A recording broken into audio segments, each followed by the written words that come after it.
നാം ഒട്ടും പ്രതീക്ഷിക്കാത്ത ഇടങ്ങളിൽ നിന്നായിരിക്കും ചരിത്രം വഴിതിരിഞ്ഞു നടക്കുക. അല്ലെങ്കിൽ ലോകം മുഴുവൻ കേണപേക്ഷിച്ചിട്ടും ഗസ വംശഹത്യ നിർത്താതിരുന്ന നെതന്യാഹുവിന് ട്രംപിന് മുന്നിൽ അഭയം പ്രാപിക്കേണ്ടി വരുന്നത് എങ്ങനെയാണ്? ഗസ വംശഹത്യ ഉടൻ നിർത്തണമെന്ന് ട്രംപിന് നെതന്യാഹുവിനോട് താക്കീത് ചെയ്യാൻ സാധിക്കുന്നത് എങ്ങനെയാണ്?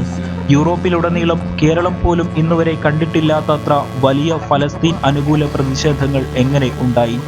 ഇൻകോട്സ് ഫലസ്തീൻ അനുകൂല പ്രതിഷേധങ്ങൾ. ഫലസ്തീൻ സ്വതന്ത്ര രാജ്യമായി പിറവിയെടുക്കണമെന്നാണ് പ്രതിഷേധക്കാർ മുന്നോട്ട് വെക്കുന്ന മുദ്രാവാക്യം. ഗസ വംശഹത്യ നിർത്തണം എന്ന് മാത്രമല്ല, റഷ്യയിൽ നിന്ന് ഈയിടെ ഇറാനിലേക്ക് പറന്ന 76 സൈനിക കാർഗോ വിമാനങ്ങളിൽ എന്തായിരിക്കും? പശ്ചിമേഷ്യയിൽ ചിലത് സംഭവിക്കാനിരിക്കുന്നെന്ന് ട്രംപിനെ കൊണ്ട് മുൻപേ പറയിപ്പിച്ചത് എന്തായിരിക്കും? ലോകത്തിന്റെ എല്ലാ ഭാഗത്തുമുള്ള ഉന്നത സൈനികോദ്യോഗസ്ഥരെ വിളിച്ചു വരുത്തി അമേരിക്കയിൽ ട്രംപ് അപൂർവ യോഗം ചേർന്നത് എന്തിനായിരിക്കും?